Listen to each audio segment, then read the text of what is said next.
Andi tidak bisa percaya apa yang dilihatnya. Di depan matanya berdiri seorang anak laki-laki kecil dengan wajah yang persis sekali seperti Budi, kekasih pria yang dia cintai dan terpaksa dia tinggalkan 10 tahun lalu karena tekanan keluarga yang tak bisa dia lawan. Anak itu mungkin berusia 10 tahun, tersenyum polos sambil memegang es krim yang meleleh di tangannya, dan saat dia mengucapkan terima kasih, Pak Andi, saya Bima, suaranya seperti mengulang kenangan lama yang Andi kubur dalam-dalam. Hari itu, di Taman Suropati Jakarta yang ramai sore hari, Andi hanya berniat berjalan-jalan setelah rapat kantor, tapi pertemuan tak terduga ini membuat dunia berputar. 10 tahun lalu, di Bandung, Andi dan Budi bertemu di kampus. Mereka berdua mahasiswa teknik, saling jatuh cinta secara diam-diam di tengah kota yang konservatif. Pertemuan rahasia di warung kopi kecil, surat-surat yang disembunyikan, dan pelukan singkat di belakang gedung perpustakaan menjadi satu-satunya kebahagiaan mereka. Tapi keluarga Budi menemukan pesan di ponselnya suatu malam. Ayah Budi, seorang pengusaha besar di Bandung, marah besar. Ini memalukan keluarga. Kamu harus menikah dengan perempuan, atau aku tidak punya anak lagi, kata ayahnya dengan suara menggelegar. Budi menangis di telepon malam itu, suaranya pecah saat mengatakan, Andi, aku harus putus. Aku tidak mau kehilangan segalanya. Andi hancur. Dia meninggalkan Bandung, pindah ke Jakarta, membangun karier sebagai arsitek di perusahaan besar, tapi hatinya selalu kosong. Sekarang melihat Bima, anak yang wajahnya adalah salinan muda Budi, mata sipit yang sama, senyum miring yang sama, Andi merasa waktu berhenti. Kamu tinggal di mana, nak? Tanya Andi dengan suara gemetar. Bima menjawab polos, di rumah besar dekat Menteng, papa saya namanya Budi, mama Sinta. Nama itu seperti pisau. Andi tahu Budi terpaksa menikah dengan Sinta 3 bulan setelah putus, dan sekarang punya anak. Malam itu Andi tidak bisa tidur. Dia duduk di apartemen kecilnya di Sudirman, memandang oto lama yang disembunyikan di laci. Apakah ini kebetulan? Atau Tuhan sedang menguji hatinya lagi? Besok pagi Andi memutuskan mencari tahu lebih lanjut. Dia tidak bisa abaikan wajah itu. Pagi berikutnya, Andi mengemudi ke alamat yang Bima sebutkan dengan tangan gemetar di kemudi. Dia berhenti di depan rumah mewah bergaya kolonial di Menteng, pagar tinggi dan mobil mewah terparkir di halaman. Hatinya berdegup kencang saat melihat Budi keluar dari pintu, masih tampan meski 10 tahun lebih tua, rambutnya mulai beruban di pelipis, tapi mata itu tetap sama. Budi membeku saat melihat Andi berdiri di gerbang. Andi, apa yang kamu lakukan di sini? Suaranya rendah, campur kaget dan takut. Andi menelan ludah, aku bertemu Bima kemarin di taman. Wajahnya persis kamu dulu, Budi. Aku hanya ingin tahu apakah kamu baik-baik saja. Budi melirik ke belakang, takut Sinta atau pembantu melihat. Dia menarik Andi ke samping pagar, suaranya berbisik, jangan di sini. Kita bicara di tempat lain. Mereka bertemu di sebuah kai kecil di Tamrin sore itu. Budi menceritakan semuanya dengan suara pelan. Pernikahan dengan Sinta adalah kewajiban, bukan cinta. Mereka punya Bima, tapi Budi tidak pernah bahagia. Setiap malam dia memikirkan Andi, tapi tekanan keluarga dan masyarakat di Indonesia membuatnya bungkam. Aku takut, Andi. Kalau keluargaku tahu aku masih seperti dulu, mereka akan mengusirku. Bima adalah segalanya bagiku sekarang. Andi merasa sakit mendengarnya, tapi juga ada kelegaan. Setidaknya Budi masih ingat. Sementara itu, Bima mulai sering muncul di taman yang sama, dan Andi tanpa sadar menjadi teman bermainnya. Anak itu cerita tentang sekolah, tentang papa yang sering diam dan mama yang selalu marah. Andi merasa seperti sedang melihat masa lalu melalui mata anak itu. Tapi semakin dekat dengan Bima, semakin Andi merasa bersalah. Apakah dia berhak mengganggu keluarga ini? Malam itu, Andi menerima pesan dari Budi, "Terima kasih sudah baik pada Bima. Tapi tolong jangan terlalu dekat. Aku takut rahasia kita terbongkar." Andi menatap layar ponsel lama sekali. Konflik dalam dirinya mulai tumbuh. Dia ingin melindungi Bima, ingin memakan Budi, tapi hatinya masih terluka. Di kantor keesokan harinya, rekan kerja Andi, seorang gay terbuka bernama Riko, melihat wajahnya murung. "Kamu kelihatan seperti orang yang baru ketemu hantu, bro," kata Riko sambil tertawa. Andi hanya tersenyum pahit. Dia tahu ini baru permulaan. Hubungan diam-diam antara Andi dan Budi mulai terjalin lagi, tapi kali ini hanya sebagai teman lama. Mereka bertemu di kai berbeda setiap minggu, membicarakan Bima, pekerjaan, dan masa lalu yang masih sakit. Budi mengaku pernikahannya dengan Sinta hampir hancur. Sinta curiga suaminya tidak pernah benar-benar mencintainya, dan pertengkaran sering terjadi di rumah. "Aku ingin jujur pada Bima suatu hari, Andi. Tapi bagaimana caranya di negeri ini? Orang-orang akan bilang aku monster," kata Budi suatu malam di mobil Andi yang parkir di pinggir Jalan Sudirman. Andi memegang tangan Budi sebentar, hanya untuk menghibur, tapi sentuhan itu membangkitkan api lama. Sementara itu, Bima semakin dekat dengan Andi. Anak itu mulai memanggilnya Om Andi dan minta dibelikan mainan atau diajak main bola di taman.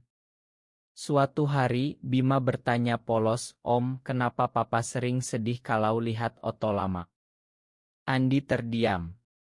Dia tahu Oto itu mungkin Oto mereka dulu. Konflik meningkat saat Sinta mulai curiga. Dia melihat Bima pulang dengan cerita tentang Om Andi yang baik. Suatu sore, Sinta datang ke taman dan melihat Andi bermain dengan Bima. Wajahnya berubah pucat saat mengenali Andi dari Oto lama yang pernah dia temukan di laci Budi. Kamu mantan suamiku itu ya," bisik Sinta dengan marah tertahan. Andi tidak bisa bohong. Malam itu, Budi menelepon dalam keadaan panik. Sinta tahu. Dia marah besar. "Ayahku juga mulai bertanya-tanya kenapa Bima sering keluar dengan orang asing." Andi merasa dunia runtuh lagi. Dia tidak mau menghancurkan keluarga Budi, tapi juga tidak bisa menjauh dari Bima yang sudah seperti keponakan baginya. Di Bandung, ayah Budi mendengar kabar dari Sinta dan langsung menelepon anaknya. "Kamu masih berhubungan dengan laki-laki itu. Ingat, ini bisa merusak nama baik keluarga kita." Suara ayahnya menggelegar seperti 10 tahun lalu. Budi menangis sendirian di kamar mandi rumahnya. Andi di apartemennya menatap langit Jakarta yang penuh lampu. Dia harus membuat keputusan. Krisis benar-benar meledak saat ayah Budi datang ke Jakarta. Beliau mengumpulkan seluruh keluarga di rumah Menteng, termasuk Sinta dan Bima yang bingung. "Ini tidak boleh terus begini. Budi, kamu harus putuskan semua kontak dengan Andi, atau aku akan ambil hak asuh Bima," ancam ayahnya dengan suara dingin. Bima mendengar dari balik pintu dan lari ke kamar, menangis. Andi yang mendengar kabar dari Budi langsung datang ke rumah itu malam hari, meski tahu risikonya besar. Di teras, dia bertemu Budi yang wajahnya pucat. "Aku tidak bisa kehilangan Bima, Andi. Tapi aku juga tidak bisa bohong lagi pada diriku sendiri," kata Budi. Mereka berpelukan sebentar di gelap, momen yang penuh rasa rindu dan takut. Bima melihat dari jendela dan keluar. "Papa, Om Andi kenapa datang?" "Apa Om Andi teman Papa dulu?" tanya anak itu polos. Budi berlutut di depan anaknya, air mata mengalir. "Iya, Nak. Om Andi adalah orang yang Papa sayang dulu." Sinta menangis di dalam rumah, tapi malam itu dia akhirnya mengerti. "Aku tahu kamu tidak pernah bahagia, Budi. Mungkin sudah waktunya kita bicara jujur," katanya pelan. Tapi ayah Budi tidak mau kalah. Dia mengancam akan memutus hubungan keluarga jika Budi tidak mengikuti aturan. Andi merasa seperti pengkhianat. Dia pulang dengan hati hancur, berpikir mungkin dia harus menjauh selamanya. Di kantor, Riko melihat temannya semakin murung dan mendesak Andi cerita. "Kamu harus berjuang untuk kebahagiaanmu, Andi. Ini Indonesia, sulit, tapi banyak yang sudah berani keluar dari bayang-bayang." Kata-kata itu membuat Andi berpikir ulang. Besoknya, dia menerima pesan dari Bima, "Om, Papa sedih. Tolong datang lagi." Andi tahu dia tidak bisa lari. Andi memutuskan mengorbankan perasaannya demi Bima. Dia bertemu Budi sekali lagi di sebuah masjid kecil di Jakarta setelah salat Jumat, tempat netral yang tenang. "Aku akan menjauh, Budi. Bima butuh ayah yang utuh, bukan ayah yang terus-menerus bersembunyi," kata Andi dengan suara bergetar. Budi memegang bahu Andi, mata mereka bertemu. "Jangan, Andi. 10 tahun aku hidup bohong. Sekarang aku ingin Bima tahu siapa aku sebenarnya. Aku ingin hidup jujur, meski dunia menentang." Malam itu Budi pulang dan bicara dengan Sinta. Mereka sepakat bercerai secara damai, bukan karena benci, tapi karena pengertian. Sinta akan tetap tinggal di rumah, Bima akan dibagi waktu. Tapi ayah Budi marah besar dan datang lagi membawa kerabat. "Kamu gila. Masyarakat akan mengecam kita," teriaknya. Konfrontasi terjadi di ruang tamu, suara keras memenuhi rumah. Bima ketakutan dan lari ke Andi yang kebetulan datang untuk menjemput anak itu seperti janji sebelumnya. Andi memeluk Bima, "Semua akan baik-baik saja, Nak." Saat itu Budi berdiri di depan ayahnya untuk pertama kali. "Aku mencintai Andi dulu dan mungkin masih. Tapi yang terpenting, aku ingin Bima tumbuh tanpa melihat ayahnya hidup dalam kebohongan." Kata-kata itu seperti bom. Ayah Budi terdiam lama, lalu pergi tanpa kata. Sinta menangis tapi memeluk mantan suaminya. "Aku ikut doa yang terbaik untukmu." Andi merasa campur aduk. Apakah ini akhir atau awal? Di mobil pulang, Bima bertanya, "Om Andi, apa Papa dan Om akan tinggal bersama?" Andi tersenyum pahit, "Kita lihat nanti, Nak." Beberapa bulan kemudian, kehidupan mulai tenang. Budi resmi bercerai, pindah ke apartemen kecil dekat kantor Andi. Bima tinggal bergantian, tapi anak itu bahagia melihat Papa lebih tersenyum. Andi dan Budi mulai membangun kembali hubungan pelan-pelan tanpa paksaan. Mereka jalan-jalan di Monas, makan malam di pinggir pantai Ancol, dan bicara tentang masa depan. "Aku tidak mau lagi sembunyi, Andi. Meski sulit di Indonesia, aku mau coba hidup sebagai diriku sendiri," kata Budi suatu malam saat mereka duduk di balkon apartemen. Andi memegang tangannya, "Kita hadapi bersama."